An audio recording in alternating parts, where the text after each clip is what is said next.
Welcome to Bedtime Sleep Stories for Grown-Ups by Beezy Honey.net. I hope you are settled in for the night and are ready to go on a journey of deep and relaxing sleep. We've put these special bedtime sleep stories for adults for anyone out there dealing with insomnia, sleep problems, sleep deprivation, anxiety, pain, or any other kind of issues preventing you from getting enough sleep and being fully rested and ready to take on the day. We truly hope these stories can help you achieve the elusive, deep, and uninterrupted sleep. Please enjoy this episode and consider subscribing to our channel to support and help the spread of these sleep stories to people all over the world with the same issues that brought you to this video. Thank you for your support and a deep and uninterrupted sleep to you tonight. Let's begin. The heroes made their way back to the village, their steps heavy and slow, the feather clutched in one of their hands. The villagers saw them approach and ran out to meet them, their faces etched with worry. They asked questions, voiced concerns, but the heroes were silent. They could not bring themselves to share the truth, not yet, not when the villagers were already so afraid. The elder of the village, a wise old woman named Marianne, stepped forward, her keen eyes assessing the situation. She had lived through countless winters, her wisdom earned through a lifetime of trials. She looked at the feather, and her face grew pale. She knew, without a word being spoken, what it meant. Finally, breaking their silence, the heroes told the villagers about their fruitless search and the chilling discovery. Fear swept through the crowd, but with it came a sense of unity, of resolve. They would not let their fear control them. They would face this danger together, as a community. With Marianne leading the way, the villagers and the heroes began to prepare. They fortified the village, reinforced the gate, and kept a watchful eye on the surroundings. Every villager had a role, every role crucial to their collective survival. As the heroes worked alongside the villagers, they could not help but marvel at the resilience and strength of the people. They were farmers and weavers, blacksmiths and bakers, not warriors, yet they faced their fears with a courage that was nothing short of inspiring. The heroes felt a newfound respect for the villagers, a sense of pride for being part of this community. They realized that courage was not the absence of fear, but the ability to act despite it. It was in the farmer who picked up a sword to defend his home, in the mother who kept her children calm amidst the chaos, in the elder who led her people with wisdom and grace. They learned that true bravery was not about being fearless, but about facing fear and rising above it. And they saw this bravery in every villager, in every shared glance of resolve, every determined step, every shuddering breath. The day wore on, the sun setting behind the horizon, casting long shadows across the village. The heroes and the villagers worked tirelessly, their efforts fueled by the urgency of their situation. The village was quiet, save for the occasional hammering and the soft whispers of the wind. As the last rays of sunlight faded, the heroes gathered around a fire, their faces lit by the flickering flames. They shared stories and laughter, trying to lighten the heavy atmosphere. The villagers joined them, their spirits uplifted by the camaraderie. Despite the imminent danger, there was a sense of unity, of togetherness. They were not alone. They had each other, and they would face whatever came together. But as they laughed and shared stories, a chilling sound echoed through the night. A low growl, a menacing snarl coming from the darkness beyond the gate. The beast had arrived. The laughter died down immediately, replaced by a tense silence. Every face turned towards the gate, their eyes wide with fear. The growl echoed again, closer this time, followed by the unmistakable sound of heavy paws padding on the ground. Slowly from the shadows the beast emerged. It was a monstrous creature towering over the villagers, its eyes glowing in the darkness. It let out another growl, baring its teeth, a clear threat. The heroes stood up, their weapons ready, their eyes fixed on the beast. The villagers retreated, their faces pale, but their eyes full of trust and hope. They believed in the heroes, in their strength and courage. They believed that they would keep them safe. The battle began, intense and terrifying. The heroes fought with all their might. Their every strike met with a fierce counterattack. The beast was strong, its claws sharp, its teeth deadly. But the heroes were stronger. They fought for the villagers, for their home, for each other.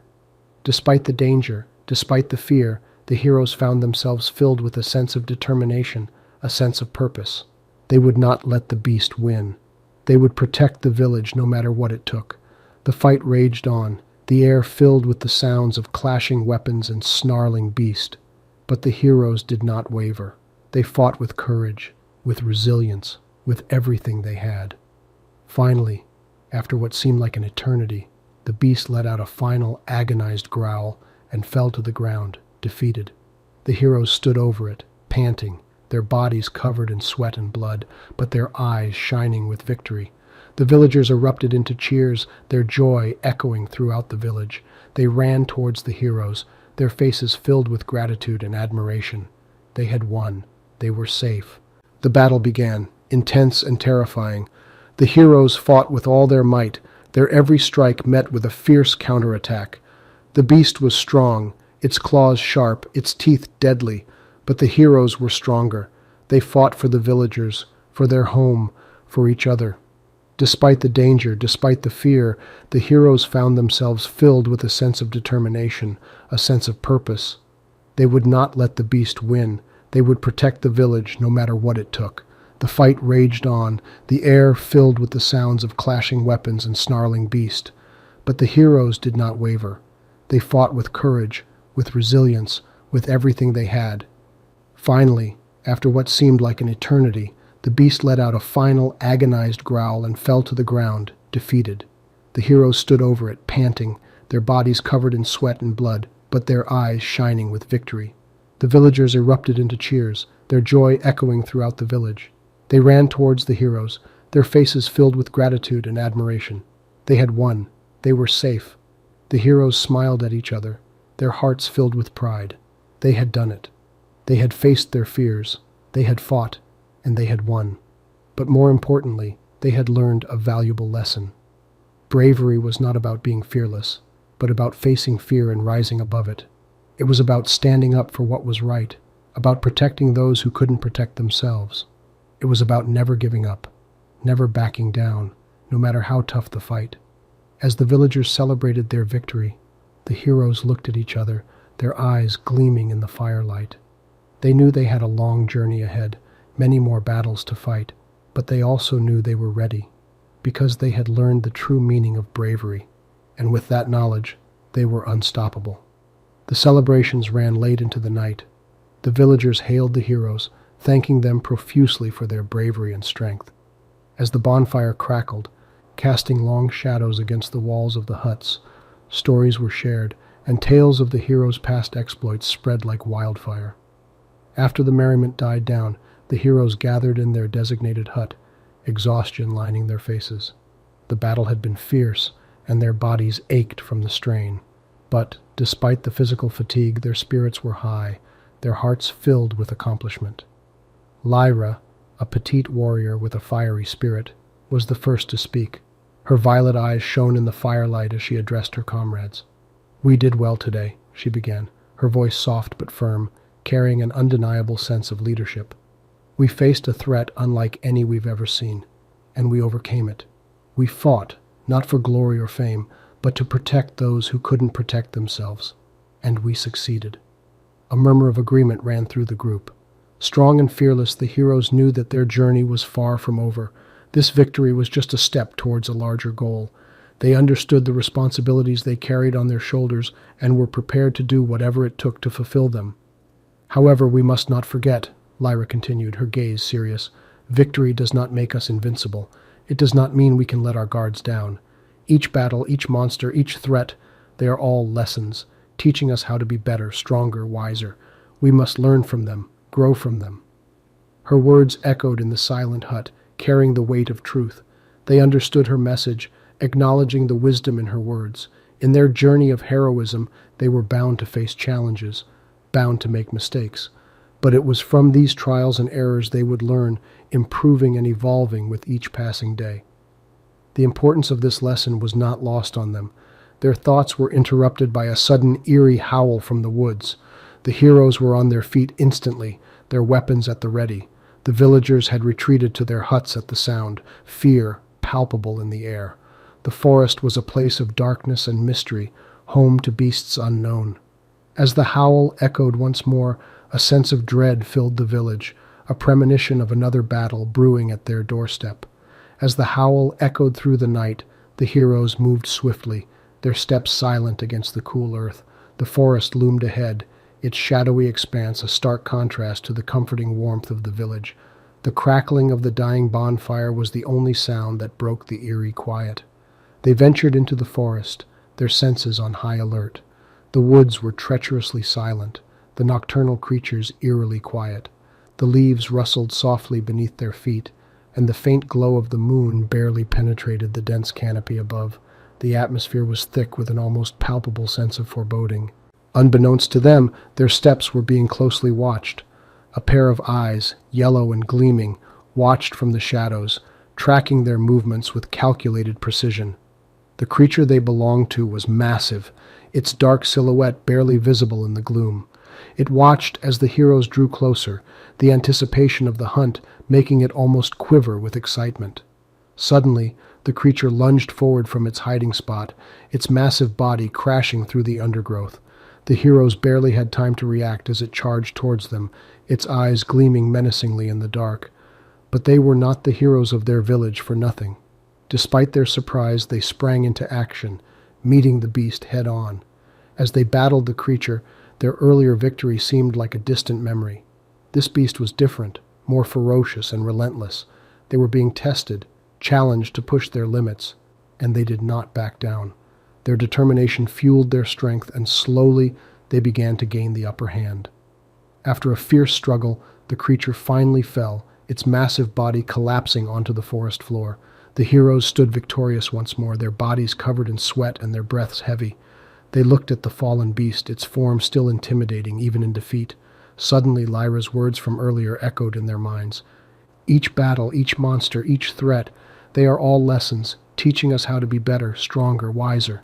And as they stood there, looking at their fallen foe, they understood the truth of her words. They had grown stronger and wiser from this fight, pushing their limits and emerging victorious.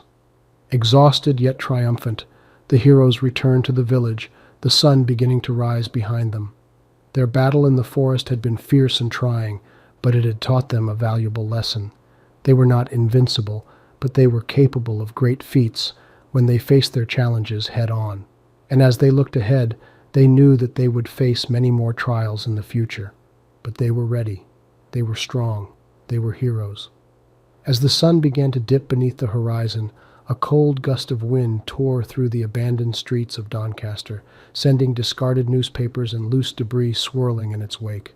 The once bustling metropolis now lay barren, a desolate concrete wilderness marked by boarded-up storefronts and derelict buildings, a grim testament to the turbulent times they lived in. Ivy, with her trusty canine companion, Shadow, ventured through the deserted streets. The sullen expression on Ivy's face reflected the grim atmosphere that hung over the city. Every step they took echoed against the silent backdrop of the city, creating an eerie symphony of desolation. A ripple of unease ran through Ivy. She was no stranger to danger, having faced countless trials in her life. Yet the haunting stillness of the city gave her an unsettling feeling, as if countless unseen eyes were watching her every move.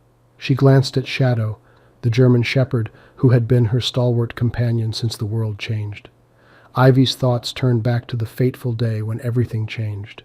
The cataclysmic event had shattered the old world, and in its wake, a new one, bleak and inhospitable, had emerged. Ivy and Shadow were among the few survivors who had managed to adapt to this harsh reality. "I know, Shadow," Ivy murmured, glancing at the dog. "It's too quiet, but we have to keep moving." Despite the desolation, Ivy saw the remains of the old world not as a testament of despair, but as an open book of lessons. She reflected on the profound lesson that the ruins offered. Civilizations, no matter how advanced, could crumble under the weight of their own hubris. As she navigated through the grim labyrinth of desolation, she came to a profound realization about the transient nature of life and the inevitability of change. As they continued their journey, Ivy's thoughts turned to the cataclysm that had birthed this new world, a world where power, wealth, and status held no meaning. The only currency here was survival, and Ivy was a millionaire in that regard. She remembered the cataclysm vividly, the day when the world split open, unmaking the old order, leaving nothing but chaos in its wake. Ivy and Shadow had survived by sheer grit and determination, and in doing so had evolved into a new breed of survivors, adaptive and resilient. Suddenly, a soft rustling sound echoed from the shadowed alley to her right. Shadow growled, his sharp eyes staring intently at the source of the noise.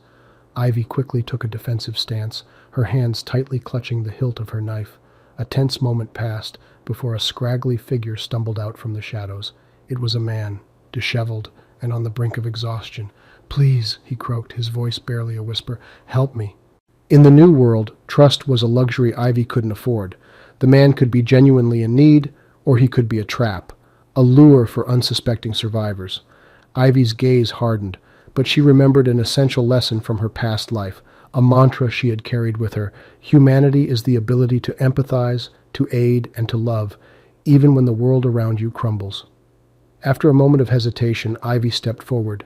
The decision might cost her, but she had a lesson to uphold, a piece of humanity to retain amidst the ruins.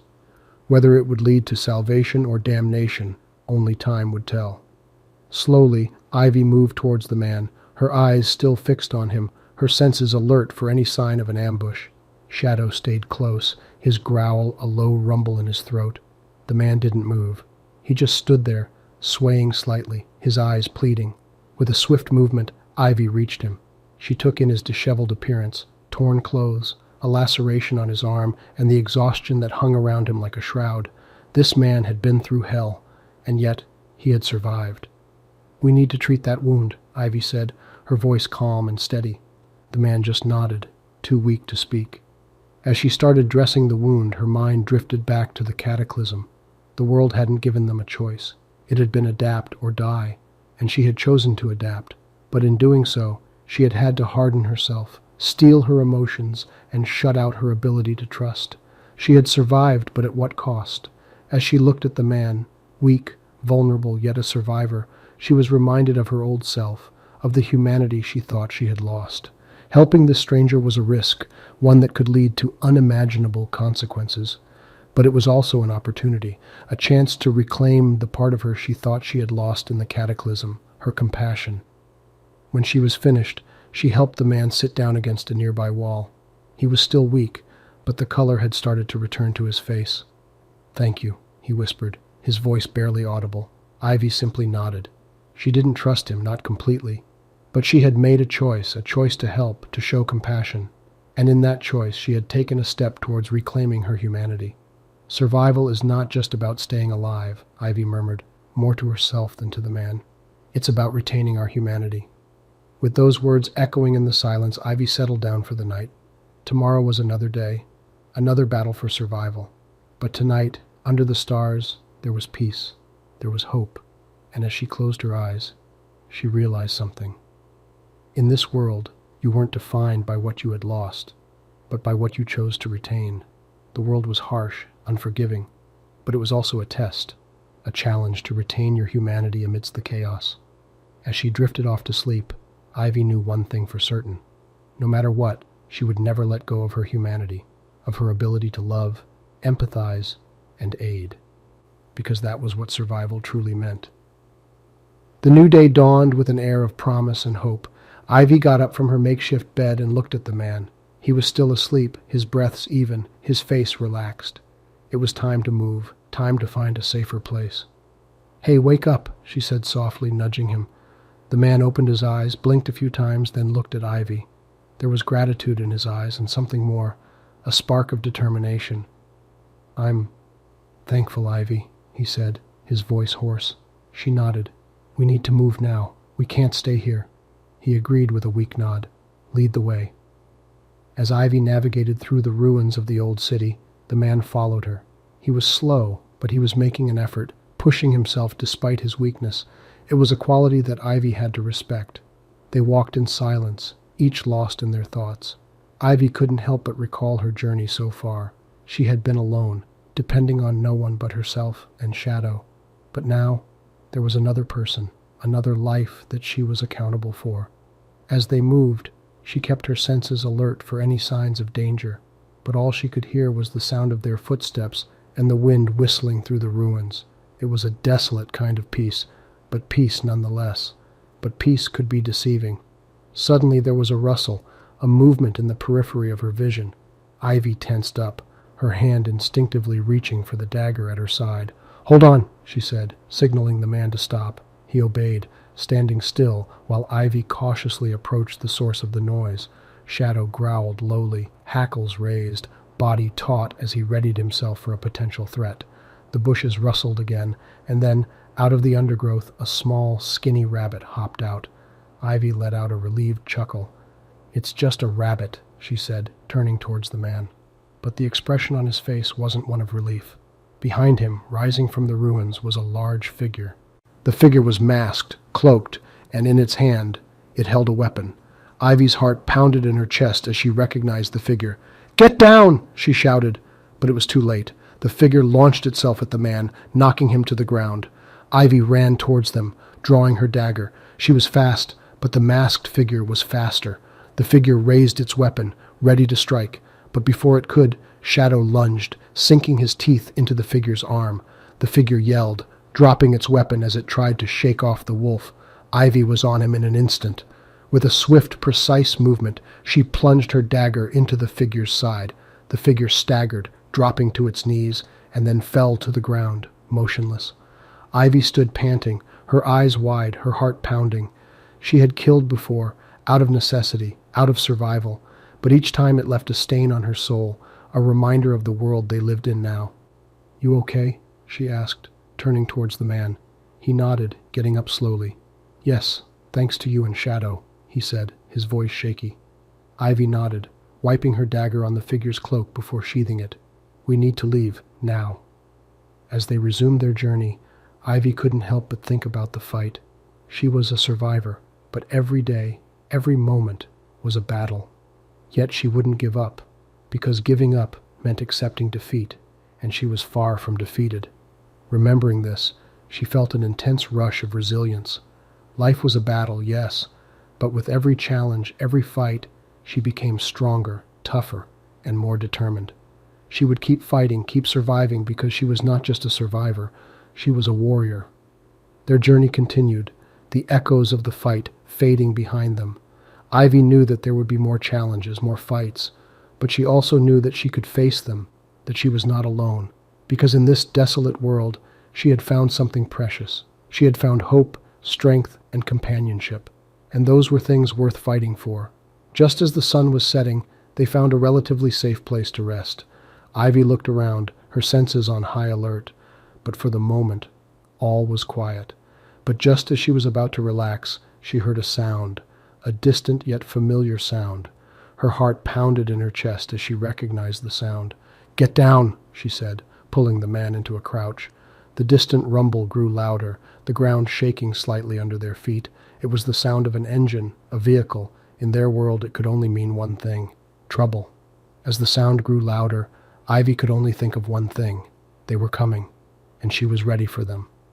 In the dim light of the rapidly setting sun, Ivy watched as the silhouette of a large, robust vehicle appeared over the crest of a far-off hill. The rumble of its engine sent ominous echoes through the stillness of the night, making the hair on the back of her neck stand up. Despite the distance, she knew they were not safe, not anymore. "They've found us," the man whispered, his face draining of color. Ivy just nodded, her gaze fixed on the incoming vehicle. It was moving fast, its headlights cutting through the darkness like two piercing eyes. Swiftly, Ivy grabbed her backpack, pulling out a map and a small, rusty compass. Her fingers traced the routes they had marked, looking for the nearest safe point. "We have to move," Ivy said, folding the map back and stowing it away. "We can't let them catch up." The man looked at her with wide eyes. "But where? We're exposed out here." "We'll head for the forest," Ivy said, pointing to a dense tree line in the distance. "They won't follow us in there. It's too risky for their vehicle." With Shadow at their heels, they began their trek towards the forest. The rumbling of the engine seemed to grow louder with each passing second, fueling their adrenaline. Their survival depended on reaching the safety of the forest before the vehicle could reach them. It was a race against time. The terrain was tough, filled with sharp rocks and uneven ground. Ivy's heart pounded in her chest as they ran, the noise of the approaching vehicle growing louder and louder. But she kept running, focusing on the safety of the forest ahead.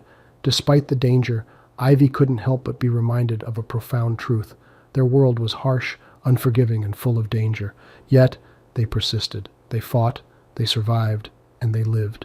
In the face of overwhelming adversity, the human spirit proved to be stronger than anything else. As they finally entered the forest, Ivy felt a wave of relief wash over her. The dense tree cover provided them with much-needed concealment, and the rumbling of the engine seemed to quiet down, replaced by the sounds of the nocturnal forest. Breathing heavily, they came to a halt, taking a moment to rest. Ivy listened, her ears straining to pick up any sounds of pursuit. All she heard was the sound of the forest, its inhabitants unaware of the chase that had just taken place. But just as they were about to take a breath of relief, Ivy felt a strong hand clamp over her mouth and an arm around her waist. Before she could react, she was pulled into the darkness, her cries muffled by the hand over her mouth. Ivy's mind raced as she struggled against the iron grip holding her. She couldn't see her captor's face, only felt the strength and resolve in his hold. She tried to scream, but her voice was drowned in the firm clutch of the hand over her mouth. But she didn't give up. She could hear the man in shadow barking furiously in the distance, but they sounded far off, muffled. She kicked back and thrashed, but the hold only grew tighter. She could hardly breathe. Her heart pounded in her chest like a frantic drum. Every survival instinct told her to fight, to escape, but the man holding her was too strong, too prepared. But Ivy knew better than to let despair overtake her. She had been in desperate situations before, and each time she had learned a valuable lesson. The present was shaped by choices, not circumstances. Even in the most hopeless situations, it was their choices that defined the outcome, and now she had a choice to make. In a split second, Ivy stilled her movements, her body going limp. She felt the captor's hold falter for a fraction of a second, just long enough for her to wriggle free. She bit down hard on the hand covering her mouth. A muffled grunt echoed through the night as she broke free, stumbling forward. "Ivy!" the man called. She could hear him and Shadow crashing through the underbrush, but she didn't look back. She had to put distance between herself and her captor. She could barely see a few feet ahead in the thick moonlit forest, but she ran. She could hear her captor behind her, and the adrenaline-fueled fear pushed her to move faster. But her foot caught on a root, and she went sprawling, her breath knocked out of her. As she struggled to her feet, a shadow loomed over her. Before she could react, she was hoisted off the ground and thrown over the captor's shoulder. Her world spun as she was carried further into the forest, away from the man in shadow. She screamed, she struggled, but it was futile. In the distance, she could still hear the sounds of pursuit. The man in shadow were looking for her. She just had to hold on, she thought. She had to make a choice, and she chose to endure, to hope. Suddenly the captor came to a halt. Ivy could hear water flowing nearby, and she was thrown down roughly. As she tried to crawl away, a harsh voice stopped her in her tracks. "You can run, Ivy," the voice said, and a chill ran down her spine. "But you can't hide, not from us." And then there was silence. Ivy couldn't hear the man, couldn't hear Shadow. She was alone with her captor. As she lay there in the dirt, her mind raced with questions and fear. Who was this person, and how did he know her name? What did they want? The profound lesson echoed in her mind as she grappled with her fears. It was her choice that would shape the outcome, but as fear gripped her, she realized that sometimes the choices we make lead us to unknown paths, and all we can do is navigate them the best we can. But one thing was for sure, she would not let this be the end, not without a fight. We've now come to the end of this chapter. Please stay tuned for the next chapter of this story to be published in the upcoming days. In the meantime, please enjoy the sleep music that's about to begin.